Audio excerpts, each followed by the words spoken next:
TV Fortaleza, na Casa do Povo, a voz da cidadania.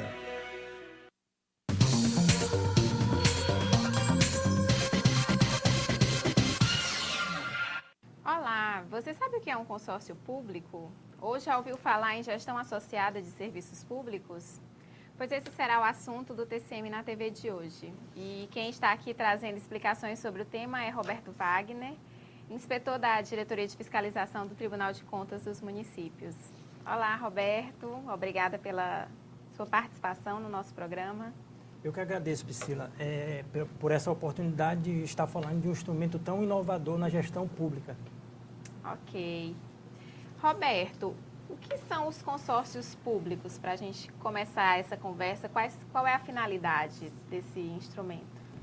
Os consórcios públicos, Priscila, eles são pessoas jurídicas formadas pelos entes federados. No caso, esses entes federados são aqueles que estão estabelecidos na Constituição, seria o caso os municípios, a União, os estados e o Distrito Federal. E eles têm como prerrogativa principal atender o interesse comum. A formação de um consórcio público, ela se dá com a criação de uma pessoa com personalidade jurídica de direito público ou de direito privado. No caso, quando a pessoa tem personalidade jurídica de direito público, ela é uma associação pública com natureza autárquica. Já as de personalidade jurídica de direito privado, elas podem ser associações ou fundações.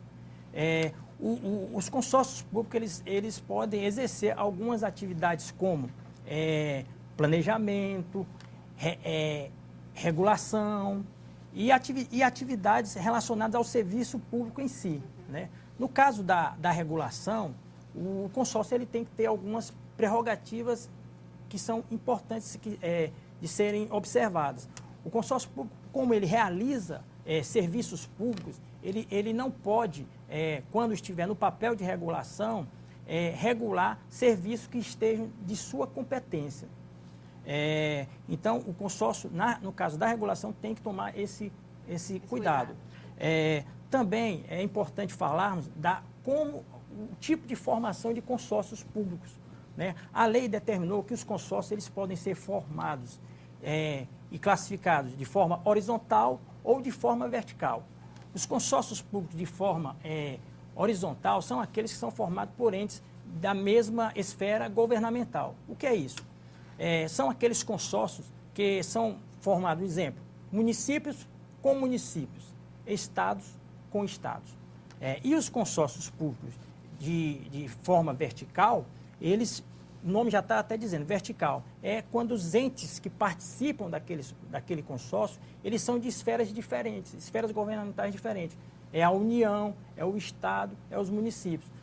Exemplificando, nós podemos ter consórcio de estados e municípios, de Distrito Federal e estados, de União, estados e municípios, e tem uma regra que foi colocada pela lei que determina que o município não pode formar consórcio diretamente com a União. Sempre há a necessidade da participação do Estado. Então, o consórcio, as suas finalidades, basicamente são essas. Também tem a questão da personalidade jurídica dos consórcios. E é muito importante a gente enfatizar esses pontos. No caso da personalidade jurídica do consórcio, ele pode ser, como eu falei anteriormente, de direito público ou de direito privado. No caso de direito público, a associação pública, ela tem prerrogativas de um ente público normal, né? Ela vai obedecer todas as normas administrativistas e todos os princípios. Já os consórcios que são formados de direito privado, personalidade jurídica de direito privado, eles não. Eles atendem a uma parte da legislação civil, do Código Civil, e uma parte das normas e princípios públicos, aquelas que são relacionadas principalmente à contratação de pessoas, aos contratos. São essas normas que o de direito público ele vai ter que seguir. Excelente. E, Roberto, em que áreas de atuação governamental se verifica a presença de consórcio? Os consórcios eles estão presentes em diversas áreas, né?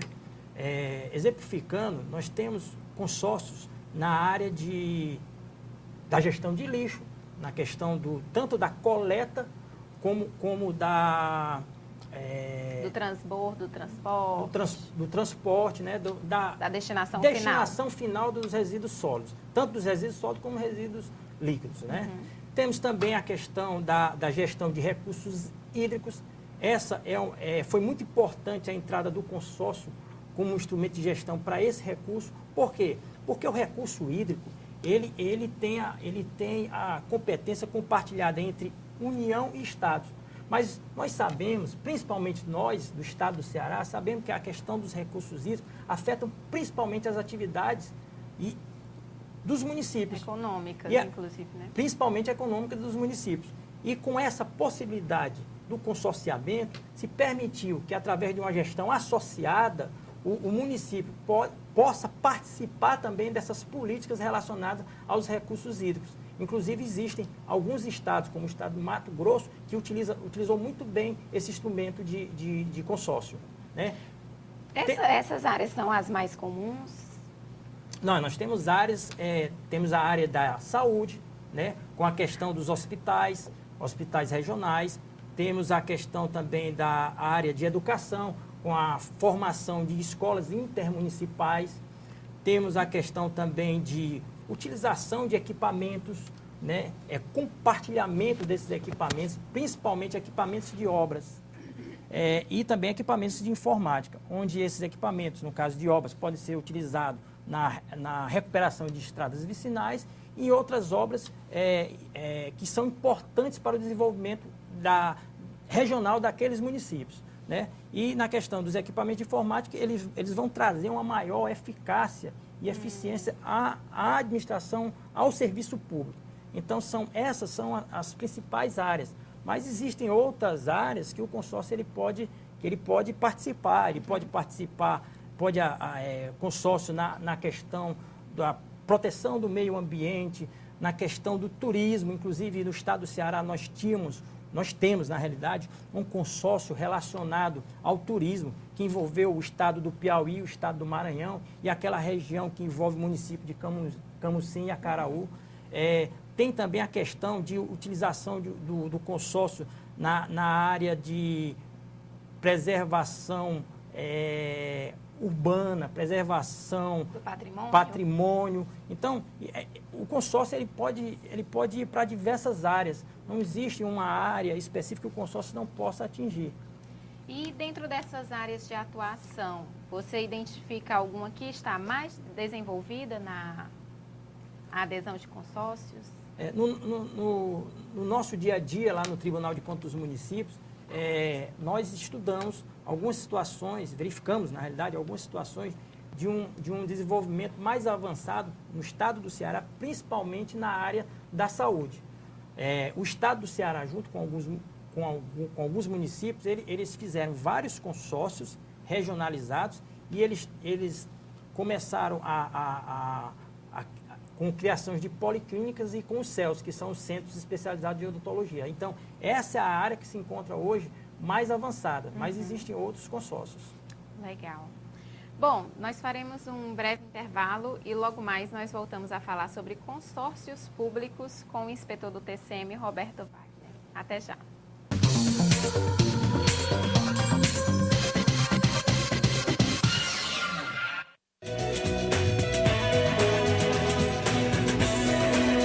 TV Fortaleza, na Casa do Povo, a voz da cidadania. Com o programa de virtualização de processos do Superior Tribunal de Justiça, agora é possível encaminhar petições e acessar processos a qualquer hora, de qualquer lugar. 1 hora? Não, 15 minutinhos dá.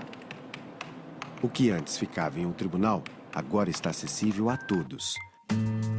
Virtualização de processos, porque ter acesso fácil e rápido à justiça é um direito seu. Uma bala separa mãe de filho, irmã de irmão, amigo de amigo, alguém de seu futuro. Mas agora, a luta contra a violência pode unir todos para não separar mais ninguém. Devolva, não use, não tenha. Tire uma arma do futuro do Brasil. Acesse entreguesuaarma.gov.br e saiba onde entregar. Ministério da Justiça, Governo Federal. TV Fortaleza, na Casa do Povo, a voz da cidadania.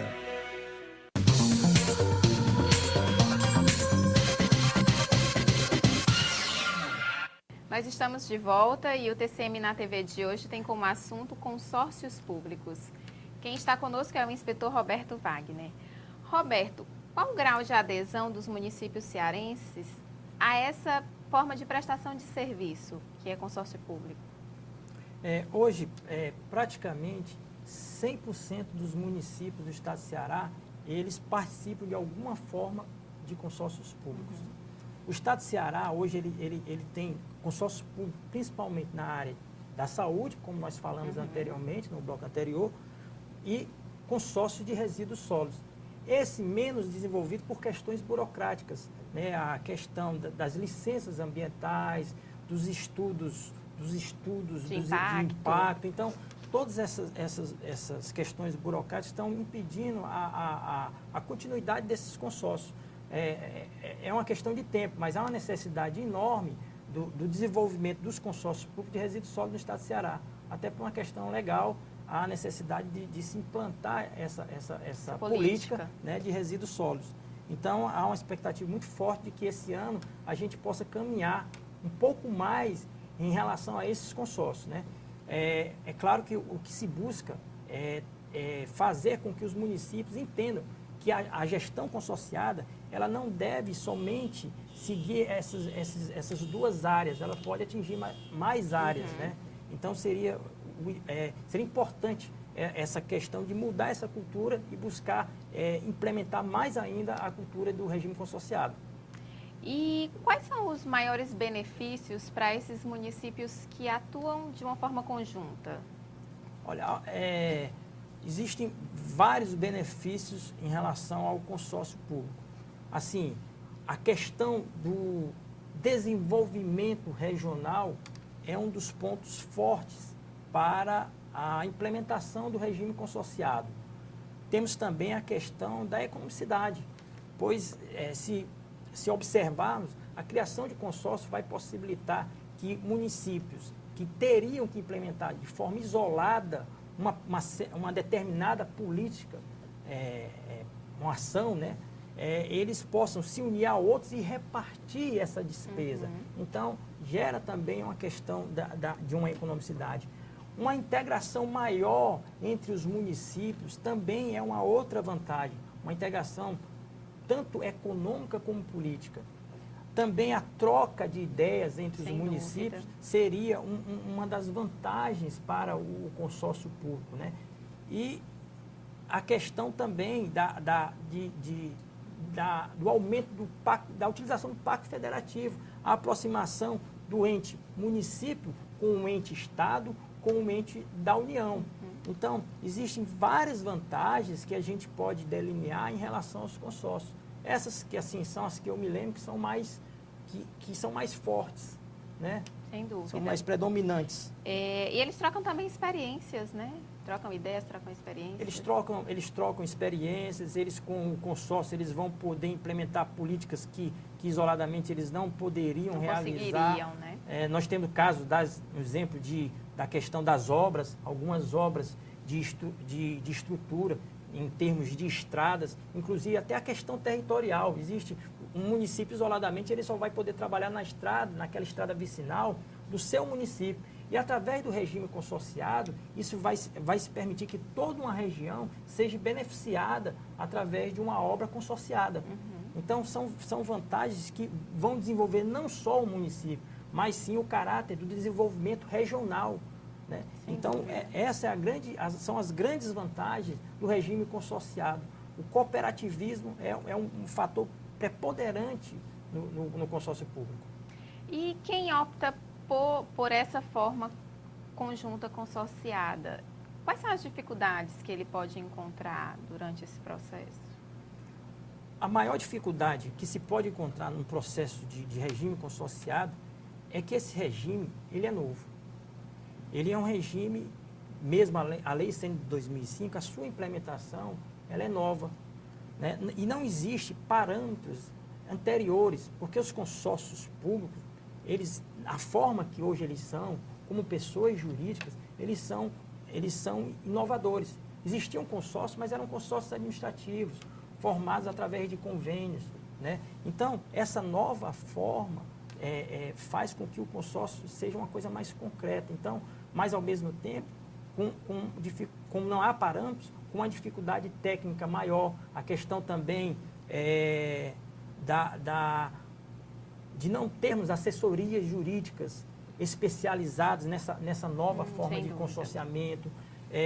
A questão também que eles têm dificuldade é na formação do contrato de rateio, que é exatamente o instrumento que vai determinar quais são os recursos que cada um dos entes que fazem parte do consórcio vão repassar aquele consórcio. Há uma dificuldade muito grande de se determinar quais os valores de cada ente consorciado. Então, os fatores técnicos são os fatores que mais trazem preocupação na formação de um consórcio público. Ok. Bom, depois de um rápido intervalo, nós continuamos a conversar sobre consórcios públicos com o inspetor do TCM, Roberto Wagner. Até logo.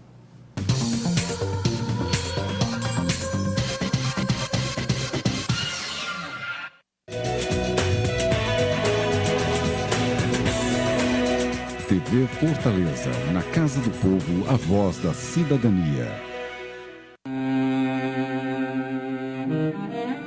As mulheres lutam por seus direitos em todo o mundo. No Brasil, somente no início do século XXI, a voz feminina ganhou força legal contra a violência doméstica, a Lei Maria da Penha. Com a lei, o Código Penal foi alterado e agora permite que os agressores sejam presos em flagrante ou que tenham a prisão preventiva decretada. A lei foi batizada com o nome de uma vítima real de agressão. Símbolo contra a violência doméstica, a cearense Maria da Penha Maia lutou durante 20 anos para ver seu agressor condenado. Uma mulher vitoriosa. Agora, você pode conhecer todos os benefícios da lei disponível também na internet. Acesse o site www.cnj.jus.br para saber muito mais sobre a Lei Maria da Penha. Respeito é bom e eu mereço. E meu nome é Vitória. CNJ, compromisso com a Justiça do Brasil.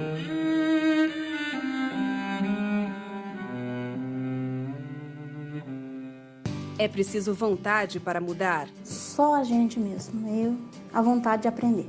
Encontra uma paz, aconchego, encontra quem ensina. Ajuda sempre que ela chega em boa hora. E eu acho o seguinte, que sempre é tempo de recomeçar. De virar a página e começar a escrever uma nova história. Sua atitude vale muito. Ajude a mudar. Acesse euajudamudar.org.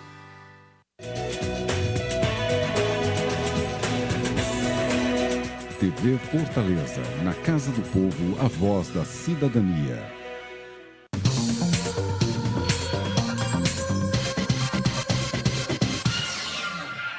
Consórcios públicos.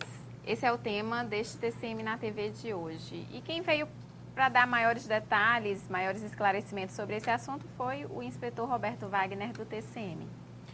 Roberto, quais os procedimentos básicos que os entes públicos devem seguir para iniciar esse processo de prestação de serviço através dos consórcios? Os procedimentos básicos, eles são divididos em 2 procedimentos. Seriam procedimentos preliminares e procedimentos formais. Os procedimentos preliminares, eles seriam exatamente procedimentos que não fazem parte da formalização do consórcio. Seria a observância de quais os interesses em comum que aqueles entes que se interessam, que têm o interesse de consorciar, eles têm. Seria a questão também da verificação da viabilidade técnica do consórcio, quer dizer, você fazer um estudo preliminar para implementar o consórcio público. E essas fases são tão importantes quanto as fases formais, porque essas fases é que vão identificar potencialidade do consórcio público como um instrumento de gestão para aqueles municípios. Então, esse é um ponto importante que deve ser observado antes do começo da formalização do consórcio. Já as questões formais, elas estão delineadas no protocolo de intenção, na elaboração do protocolo de intenção, na ratificação desse protocolo de intenção, na elaboração e aprovação do Estatuto do Consórcio Público e na emissão do CNPJ, que é o Cadastro Nacional de Pessoas Jurídicas. Né? E falando de cada uma dessas etapas, nós vamos começar pelo protocolo de intenção. O nome já diz tudo. Ele é um contrato preliminar que mostra a intenção, né, daquele município em participar de um regime consorciado. E essa intenção se dá pela subscrição desse protocolo, que ela é feita pelo chefe do Poder Executivo do município interessado. Então, começa primeiramente com essa subscrição. Fazendo a subscrição do protocolo de intenção, vai ocorrer a ratificação desse protocolo de intenções. E essa ratificação, ela deve ser feita pelo Poder Legislativo do ente que está interessado em se consorciar. Quer dizer, o Poder Executivo formula um projeto de lei solicitando a ratificação daquele protocolo de intenção que, ratificado, vai permitir com que aquele município participe do consórcio público. Cada um dos municípios elabora um protocolo ou é um único que depois se anexam aos autos? Como é? Como eu estava falando, né? Após a ratificação do protocolo de intenções, há necessidade da elaboração e formação de um estatuto para aquele consórcio público. E esse estatuto, ele deve ser aprovado por uma Assembleia Geral, que é formada pelos entes consorciados.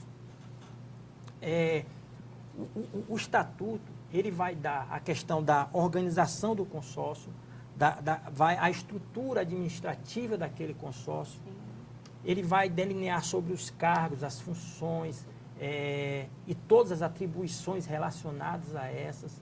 Ele vai dar as normas de funcionamento do consórcio público.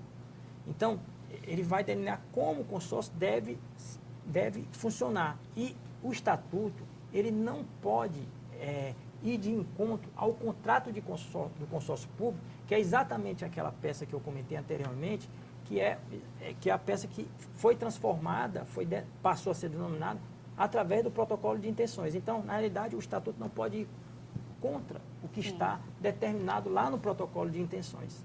E, Roberto, então, depois do protocolo de intenção, do estatuto, a gente tem a criação do CNPJ.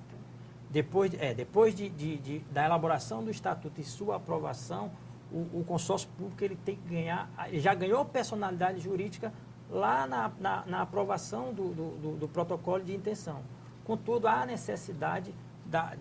uma necessidade legal de se tirar o CNPJ junto à Receita Federal, que é exatamente o número que ele vai ganhar na Receita Federal, o número que ele vai ganhar como pessoa jurídica lá na Receita Federal. Então, essa é a última etapa de constituição formal da pessoa jurídica consórcio público. Ok. Roberto, e dentro da função de orientação que o TCM vem pregando e vem efetivamente executando, quais as contribuições que o órgão poderia dar para quem está interessado em se consorciar? O TCM já vem utilizando dessa ferramenta. Inclusive, o TCM, nos seus encontros regionais, está participando do evento. Há uma participação de técnicos do tribunal comentando sobre o assunto do consórcio público, né? Buscando mostrar o consórcio público como um instrumento inovador e tentando mostrar também que ele pode ser a solução de alguns dos problemas dos municípios. Né? O que nós estamos procurando fazer em termos de orientação é buscar que os municípios entendam que eles podem, eles mesmos, entre eles, formarem consórcios públicos nas diversas áreas que sempre a gente aborda sobre essas áreas. O tribunal também, ele vem procurando dar um foco grande nos consórcios públicos, com a criação de uma unidade técnica específica para o consórcio público, desenvolvendo um projeto para desenvolver o projeto de fiscalização, a questão também de uma criação de uma instrução normativa orientando os consórcios públicos, delineando pontos sobre a questão das prestações de conta. Os consórcios são obrigados a prestar contas ao Tribunal de Contas. Então, estamos trabalhando, elaborando uma instrução normativa nesse sentido, das prestações de contas mensais e anuais, adequação do nosso sistema informatizado para receber de forma eletrônica as informações sobre as prestações de contas. Então, o tribunal ele vem desenvolvendo diversas ações para que realmente seja fomentado o consórcio público. Nos municípios, né? Principalmente nos municípios. Bom, nós estamos encerrando mais um TCM na TV. Gostaríamos de agradecer aos nossos telespectadores por terem assistido a esse programa, que foi bastante esclarecedor. Eu achei que foram informações que vão contribuir para os municípios e para a sociedade de uma maneira geral com o tema de consórcios públicos. Eu queria agradecer, Roberto, pela sua presença, pela sua participação. Queria saber se você quer fazer mais algum comentário. Eu agradeço a oportunidade de poder falar de consórcios públicos. Estou à disposição, tanto de vocês, como também lá no tribunal, da sociedade, dos gestores, no sentido da gente poder realmente, juntos, implementar a questão do regime consorciado, né? Desenvolvermos esse regime, que pode ser um marco histórico para a solução de diversos problemas que nós encontramos nos municípios cearenses. O TCM fica por aqui. Até o próximo programa. Até mais.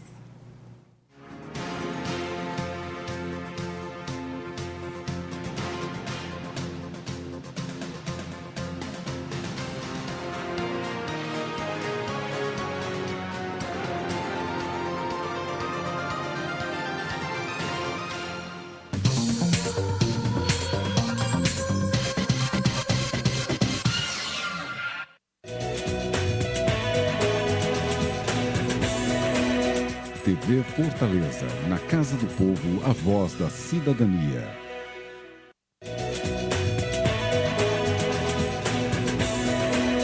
TV Fortaleza, na Casa do Povo,